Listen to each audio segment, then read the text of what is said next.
People think I had it rough growing up in the Canadian North. Yes, it was cold. Yes, I'd had roads blocked by wildlife. I'd been snowed in, had our water pipes frozen solid, and we once lost power for 4 days straight. But that's not what I remember when I think of my time growing up outside of Yellowknife. I think of the community. I grew up with 6 other families on an isolated street on the outskirts of town. We were a close-knit group.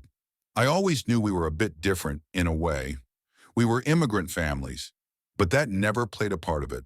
All I've ever known is Canada, and my family was adamant about keeping it that way. The only way I could tell we were different was that some of the people on that street had an unusual accent. My sister Mia and I went to school with the other kids. We celebrated the same holidays, cheered for the same teams, and ate the same dishes. There was only one thing we did differently, and no one even knew about it. Every year in March, all families on the street gathered at our place for what we called Big TV Night. My mom made snacks and Dad cooked up caribou steaks bought from the local hunters. Us kids got a whole bunch of candy and we all gathered to play card games and board games. And since it was the 90s, most of us played Pokemon on our Game Boys.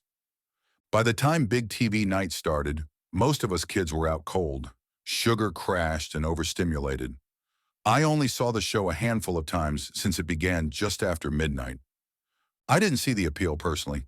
There were no cartoons, just people talking, debates, news, field reports, weather. It was pretty much the same thing we saw on TV every day, but with new colors and new people. Boring as hell. I remember this one time when all the adults huddled around the TV, looking distraught. I tugged on my dad's shirt, whispering to him, "What's wrong, Dad?" "It's just adult stuff," he sighed. "Don't worry." "Why are you watching this?" I groaned. "It's boring." He ruffled my hair and shooed off a persistent moth. "Because it's important," he said, "and sometimes you gotta do important things, even if they're boring." I stayed up with the adults trying to watch the show. There was a news segment about a man in a diver's suit, and I didn't understand what was so interesting about it. I mean, he looked sort of tall, but that was about it. It was weird. I fell asleep against my dad's shoulder, and the next day I was out playing with my friends in the snow like nothing had happened. Over the years, most of the families on that street moved away. We didn't really keep in touch. It was sad to lose my friends, but my parents were very comforting. They told me some had to get work in a new town. Others went to study abroad. A couple just wanted to live in the big city. My sister Mia and I ended up being the last kids on that street. It wasn't all bad, though. I had plenty of friends at school. Despite all the others moving away, my parents had their own big TV night every year. But the celebration of it disappeared. There were no more snacks, no more guests. Most of the time, they wouldn't even talk to me about it. I just noticed them lingering in the living room a little longer once per year as the atmosphere grew more somber. The last time we had a big TV night, I was 16 years old. Mia was 14. She went to bed early since it was a school night. I had trouble sleeping, so I stayed up a little longer. Hanging out with your parents isn't exactly cool and fun, but there was something eerie about seeing them both so quiet and thoughtful. No quips, no dad jokes, nothing. Just 2 middle-aged people waiting in front of the screen. I watched them closely. How they turned to an unusual channel, watching the static slowly fold into a colorful picture. The video feed looked a bit dated, like it was an old recording. I remember a 70s-style news presenter talking out loud as I nodded on and off. While mostly known for his Hollywood success story, Gable geared up towards a political career when he ran for governor of California in 1953, a move brought on by pressure from his many conservative Republican contacts within the movie industry. I looked up from my seat. That didn't sound right. Beating Democratic candidate Pat Brown in a tight-knit race, the would-be president paved way for media personalities to have a long-term impact on the North American political landscape for decades to come. Mom looked over at me and smiled. "It's just a show, honey," she said. "It doesn't matter." I shook my head and closed my eyes. While I was too big for my dad to carry me upstairs, they made sure to wrap me in a blanket. By the time I woke up, the morning sun peeked in through the living room curtains and the TV was off. It might not seem like much, but that is one of my favorite memories of my parents. They were regular people for a while, not a mom and dad. It felt real, like they took off their mask, but still remembered to tuck me in. The year I turned 18, I moved to Edmonton to pursue a degree in computer science. My sister moved in with me to a shared off-campus apartment, and the following year, my parents died. It was a snowmobile accident. They crashed through the ice and the bodies could not be recovered. We had to have a funeral with empty caskets. I had to take care of Mia after that. We were left a substantial life insurance payout, as well as an inheritance, but we didn't have any other family to rely on. It was just us against the world. Mia and I took a vote and decided neither of us could bring ourselves to go back home to Yellowknife, so we decided to sell off the house. Digging through our family belongings was the most difficult thing I've ever done. You can only cry so much. At some point, something inside you just freezes and dies. But I finished my studies. I got a job installing and maintaining inventory systems. It doesn't sound flashy, but it involves a lot of travel and a lot of late-night calls. My sister pursued a political science career and got engaged to a guy from Ottawa named Manny. I want to tell you about something that happened not too long ago. A couple of people from my old school decided to reach out to me for a reunion dinner, and it got me thinking of my old neighbors. I tried looking them up, but couldn't find anything about them on social media. I talked to Mia about them too, but she couldn't find anything either. It got me thinking about the good old days, and it made me think of that night with my parents, watching strange late-night TV. I went to the reunion. I had drinks, talked to people, watched old videos, and got to hear from our childhood teachers. It was a massive nostalgia kick, as expected. Having cocktails in our rundown school cafeteria was surreal. Slightly drunk and melancholic, I took a walk around town. I ended up on our old street, watching the house from afar. I wondered what my life would have been like if my parents were still around. What would my mom have to say about me as fiancé? What would dad say about my career? It hurt my heart to think about, but it stuck with me. I decided I would make an effort to reconnect with that part of my life and to remind myself of what used to make life so worth living. Coming back home, I did some research. I couldn't find anything about the strange TV channel. Asking around on a couple of forums, people suggested it was a satellite channel. That'd explain why it could only be seen at a particular time, especially if it was a foreign satellite. I tried to tell them about the one show I remember watching on that channel, a mockumentary about President Gable, but people thought I was trolling. I talked to some engineers at work too. They suggested that I get an old CRT TV and a satellite dish. If I hook that up and scan the channel range around the right time, I might get something. It wasn't hard to get a hold of. We even had some spare stuff back in company storage. Bringing that equipment out to my car was a nuisance. There was so much dust that I couldn't see the color of the sun-faded plastic. I reached out to Mia about setting up a big TV night of our own. She was all in. We rented a weekend place not too far from our old street. Mia brought her fiancé along, and we tried to make it a bit of a celebration. We decided to make a weekend of it, going ice fishing, making our way around town, that kind of thing. It was shaping up pretty nicely. So we got there, and while Mia and her man loaded in their things, I got started on the TV setup. The satellite dish was a bit smaller than the one we used back in the day, but I figured it might still work. So I set it all up, checked the channel scan function, and got ready. The show always started around midnight, so we had plenty of time. We played a couple of games. Things got a bit out of hand when Mia suggested turning Go Fish into a drinking game. Let's just say she had to go to bed early. I ended up sitting downstairs with Manny. Honestly, I almost forgot about the TV. We were busy talking about what we were going to do the next day. We'd both had too much to drink, and I had some trouble finding the channel as Manny rambled on and on about his upcoming bachelor party. It was just past 1:20 a.m. when the scanner suddenly stopped. Manny was asleep on the couch. I was sitting on the floor, manually changing the settings with little black click buttons on the front of the TV. The CRT came to life, showing the tail end of a show. Some kind of nature documentary with an Attenborough-ish sort of narrator. In Singapore, the moth has long been rumored to be the spirit of those long since passed, coming back to visit the living. Looking at the hawk moth, one can see the faint resemblance of a skull as, I didn't get it, it was just a nature show. I laughed a little at all the effort I'd put in. Maybe this channel was just a funny quirk of the local area. Maybe there was no greater meaning. I fetched the last quarter of a bottle of mint schnapps and plopped back down on the floor. Manny had already lumbered upstairs and called it a night by then, leaving me to watch the show on my own. I decided to keep the drinking game running. Every time the guy mentioned a new country or used the word century, I took a swig. I finished the bottle in 20 minutes. The reception got bad at around 2 a.m.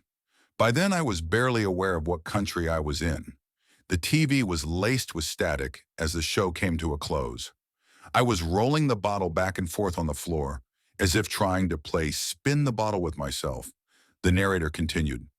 In the summer of the first ruptures, back in the early 20th century, the moths were among the first to pass beyond the restrictions of our common space, he said. Much like the canaries of our coal mines or cancer-sniffing canines, these faithful companions have been a guiding star to keep those who brave the unknown in search of a better tomorrow. That made me perk up. What the hell was he talking about? The screen was growing worse and worse.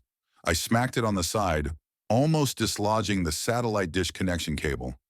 I fumbled around a little, pushing it back in its socket. The narrator returned mid-sentence. Our best efforts, thousands continue to disappear from our communities as unstable ruptures grow, year after year. And even then, those lucky to return seldom do so unharmed. But with friends like the Eon Moth, our brave. The screen was showing a group of armed soldiers standing outside a large white door. I'd never seen anything like it. A round door split in two half circles with golden knobs. The soldiers parted ways as something massive entered the screen. The feed was barely holding on. Volunteers, desperately to mind, body, and soul. I'd seen it before. The show with the diver, from when I was small. A 2.5-meter tall person with gangly arms that reached past their knees. That's about 8 feet. Their skin covered in a black plastic like a dry glue. It towered over the armed personnel. Will lose themselves. Risk it all. True patriots of. The feed cut out. The room filled with a deafening static, leaving me sitting there in front of the screen like a living question mark. I was drunk, confused, and frightened. Much like the story of President Gable, this show was telling something I'd never heard. The outline of the dark figure faded from the screen, broken apart by dithering dots. I tried switching the channels to find the signal again. I tried a lot of things, but it just didn't work.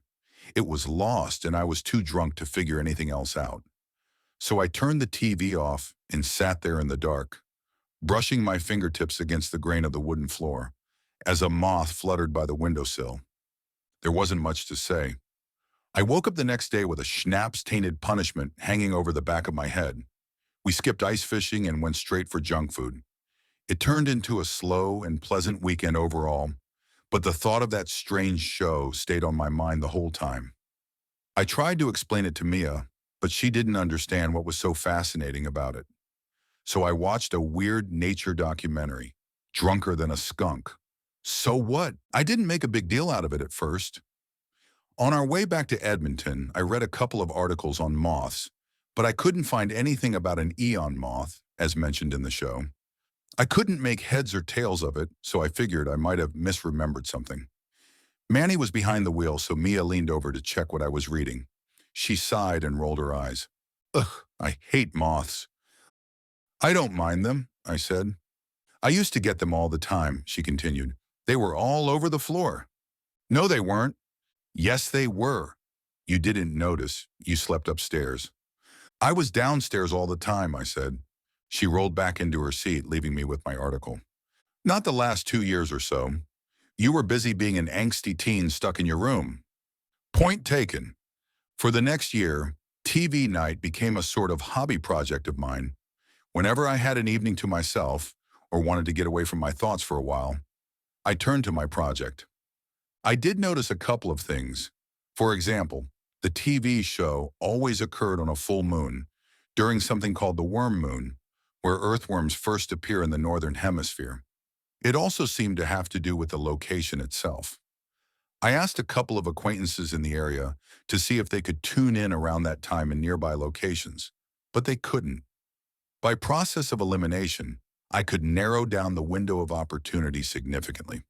Turns out the only place we could get a signal was that particular town on that particular night, meaning it wasn't a matter of just Earth's position, it was Earth's position in relation to a foreign object.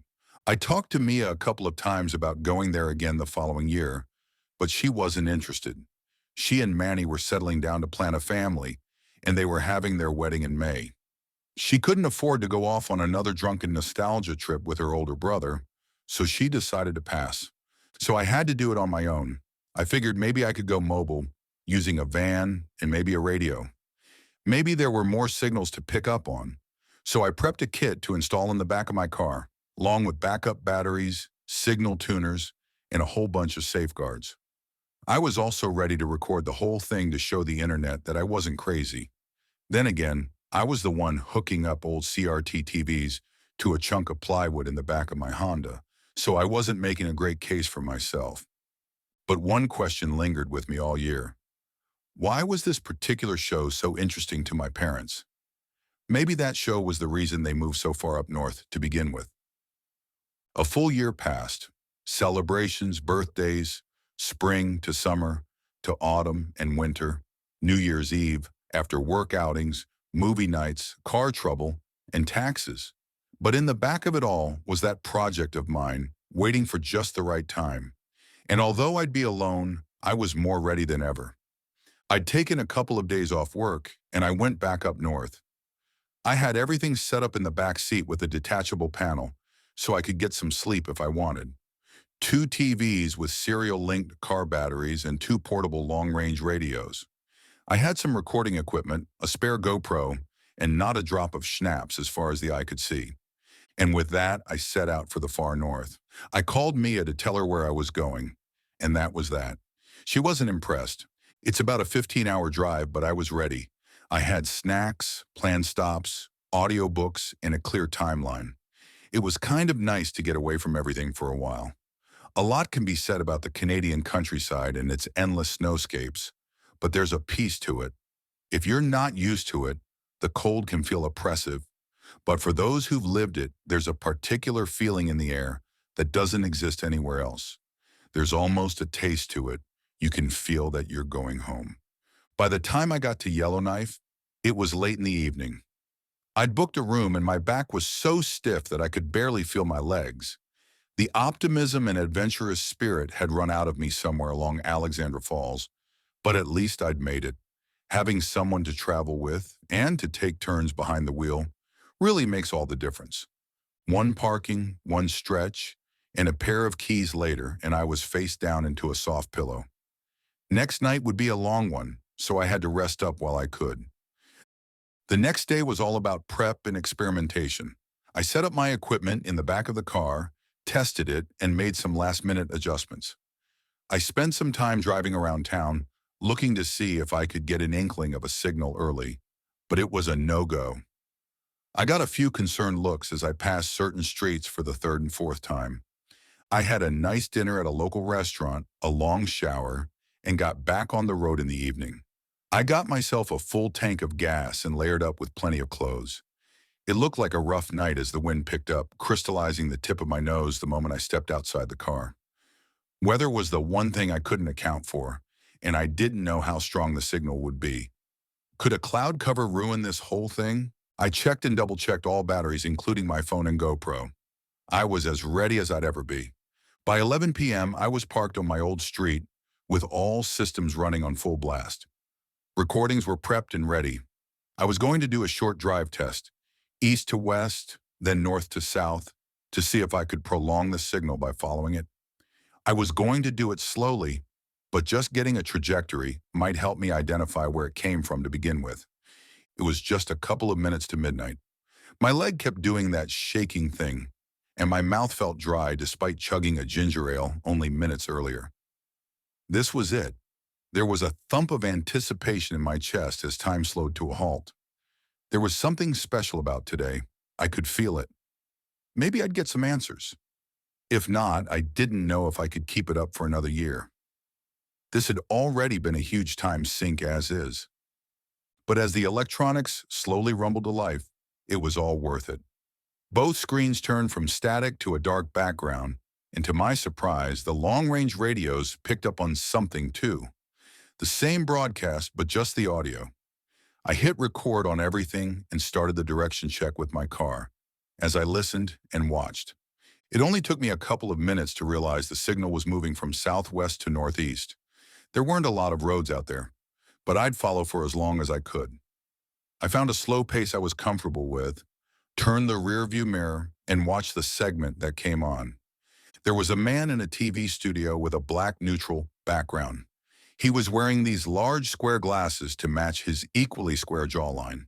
It looked to be some kind of recorded special broadcast, at least 20, maybe 30 years old. He had no notes and looked straight ahead. The angle was a bit off, something a cameraman would have noticed. The man began to speak. "On a night such as this, it's difficult to remain positive," he said. "As the number of missing people continue to rise, we are getting continuous reports from large swathes of the American Midwest." I double-checked. Yes, the recording was rolling. All lights were red, as intended.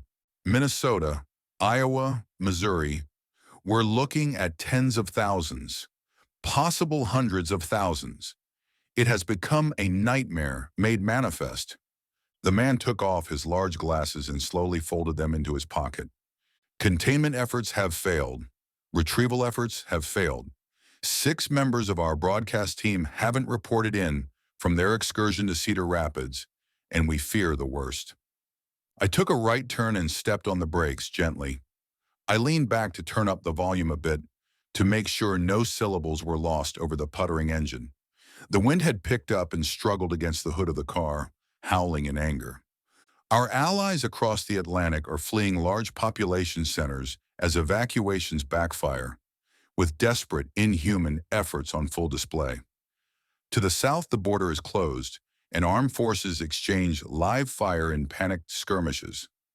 Our neighbors to the north are repurposing quarries and mines into temporary shelters to wait out an endless storm.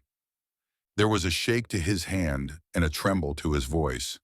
There were no visual effects on the screen, no channel number in the corner, no subtitles or name tags, just a long serial number at the bottom of the screen, as if what was being shown was some kind of unedited footage. There is no leadership to turn the tide. There are no scientists with grand ideas. As our world cracks like the shell of an egg, we bear witness to a rapture unlike anything we've been promised. As our clocks turn the wrong way, as our sons and daughters lose themselves in a land of in-between, the feed stuttered. I stepped on the gas to compensate. The weather was getting worse, and it was interfering with the feed. I had to keep up just to get a clear radio signal. The video was breaking up. "There's nowhere to run," the man continued. "There's nowhere safe. We know what happens to those who flee, to those who step beyond the boundaries." I swallowed. I turned on the windshield wipers, noticing how their rhythm matched my pounding heart. My hands grew cold with sweat inside my woolly mittens as I gripped the steering wheel. So no greener grass across the fence. There's nothing to keep us from ruining ourselves but God. And God has waited long enough. God has grown tired of waiting, so he calls us home not with trumpets, but horror, a horror of sin manifest, and the culling of the cross with a... I wanted to slow down and listen, but I couldn't. Easing up on the gas made the signal weaker, so I had to keep up. I took a hard right, almost spinning out of control. I brought the car back to heel and kept going northeast. There was no one on the road at this time of night. The man ranted and raved, dissolving into a sobbing puddle. I could only see the outlines of his movement on the screen. He bawled and screamed, leaving a pool of snot on the table as he looked back up, steeling himself with balled fists. "There can never be an ending to an ending," he cried. And in the grand scale of things, we have proven nothing. The sun will set, and the sunflowers will bloom in the dark. But will they remain blue if no one is there to see? I managed to pick up on a trail going more straight northeast, and the signal improved. There was a gap in the clouds, allowing a sliver of signal to come through. I saw the video feed in the rearview mirror as it bounced back. The man was walking up to the camera, coughing. Something fluttered out of his mouth. He collapsed into a coughing fit, but there was no one to turn off the recording. He kept looking back and forth between the camera and someone off to the side, but no one came to help. The camera just kept rolling. Moths fluttered out of him as a black gel erupted from his nose, mouth, and eyes. Little wings fluttered around the studio as he gargled in pain, his joints bending at unnatural angles. The colors of the recording seemed to shift, casting phantom images of him doing three things at once in different spectrums. Elongated limbs, a broken jaw, fingers protruding like eye stalks of a snail. His bones were breaking, extending, changing. I turned back for a second to increase the volume a little more, to see if I could catch something in the background. Turning my attention back to the road, something poked my eye, something small and fluttering. I stepped on the brake, sending me careening straight into a snow-covered tree by the side of the road. The full stop sent me reeling forward. All my equipment came loose and joined me in the front seat as the airbag deployed, smacking me into a whiplash. For a few seconds, all I could hear was screaming, coming from one of the long-range radios, and the pitter-patter of wings struggling against the windshield. I looked up to see a moth trying to reach the headlights. My right hand fumbled around, only to catch the edge of the seatbelt. I undid it and felt the handle to one of my portable radios. I grabbed it and rolled out of the car. The signal was getting weaker. There was an awful choking sound coming from my car as the engine struggled. A hissing voice came through before the signal rolled out of bounds. No one leaves," a man said. We will find you." The static increased. "We will find you." The broadcast cut to a repeating signal, some kind of code looping in a pattern. One of the car batteries from my recording rig lit up from a short circuit, and within seconds the car was on fire. I dropped the radio to call for help, but realized I'd left my cell phone to charge in the front seat. It was all going up in flames. I didn't even care about the car. I was losing proof. I was losing everything. I barely noticed the moths at first. There were dozens of them fleeing the car. But they didn't leave. They loved the light. Instead, they danced around the flames, casting stark shadows like inverse stars. But I had to leave, to get help. I barely even knew where I was. I just kept going and going and going. But there was only one road to follow, so I couldn't be all that far off. As the repeated signal stopped, I dropped the radio by the side of the road. It was just me in the cold. I could feel my teeth chatter, but I couldn't tell if it was from my racing pulse or the temperature. Maybe both, or neither. Even there. And then I had to wipe moths out of my clothes. They seemed to appear out of nowhere. One of them crawled out of my beanie cap, getting its wings stuck to my sweaty neck. I could feel them moving. I could hear them all around me. And there were more and more of them. Then it stopped. There was a loud groan, as if the howling wind turned from a flute to a tuba. I could feel a ripple in the air, almost knocking me off my feet. A pulse, growing faster. There was a pressure in my ears that came and went with a pop, sending a spike of pain up through my jaw and into the back of my ear. As the moths disappeared, I turned around to see that I was not alone. There was something on the opposite side of the road. It was dark, but didn't reflect any light from the burning car. I could only see the outlines as a void, a black hole in the vague shape of a human, an elongated, broken human. I thought it was far off at first, but it was a matter of false perspective. It was much closer than I thought, and almost 3 meters, 10 feet tall. It turned my way and moved. I was used to this environment. Thankfully, it wasn't. As it moved towards me, I realized I would have no chance to outpace it in a straight line, so I headed into the woods. I weaved in between trees as knee-deep snow tried to trap me, but I knew where to step to not sink, to avoid bushes and dry saplings, to keep moving and to keep my head and center of gravity low. The thing was a mess. I heard it stumble as it struggled with every step. It was like watching a reindeer on ice, taking its first steps as it learned its limitations. It braced itself against every tree and branch as it threw and dragged itself forward with complete abandon, silently reaching for me. I was faster in so many ways. I'd been running through forests since I was a kid, but even then, there was no stopping the hapless onslaught of this half-shaped thing. The tree line suddenly stopped, and I fumbled out onto a wide-open field. It took me a moment to realize I was actually on a frozen lake. The cloud cover had opened a little, basking the tree line with a gray full moon. Even then, I could barely see that thing. It seemed hesitant as it stepped onto the ice. It must have been heavier than I thought, as I could hear a loud crack, a noise that seemed to surprise the both of us. As it regained its footing, I heard it speed up. As it did, I had no choice but to run, and the faster it got, the less time I had to care where I put my feet. I don't know how long I ran, or what went through my mind. Looking back at it feels like a nightmare. The details get fuzzy. You just get these sprinkles of memory.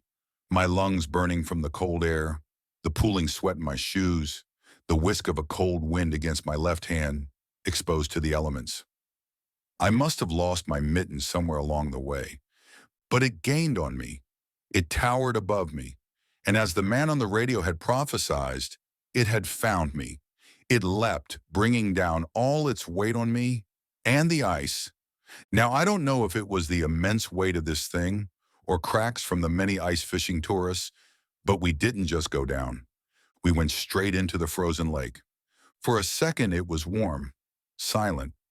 I was moving, but I couldn't tell if it was from being dragged down or swept by a current. Something grazed against my leg, but I could barely feel it. There was a pull as something heavy sunk. I've never been close to drowning or freezing to death. I haven't lived that life, but that night I could feel both at the same time. Your body doesn't know what to do. You don't have a natural response to this kind of shock. It's like a switch in you that just turns off, as all fight or flight responses cease to function. For a moment, I just bobbed around.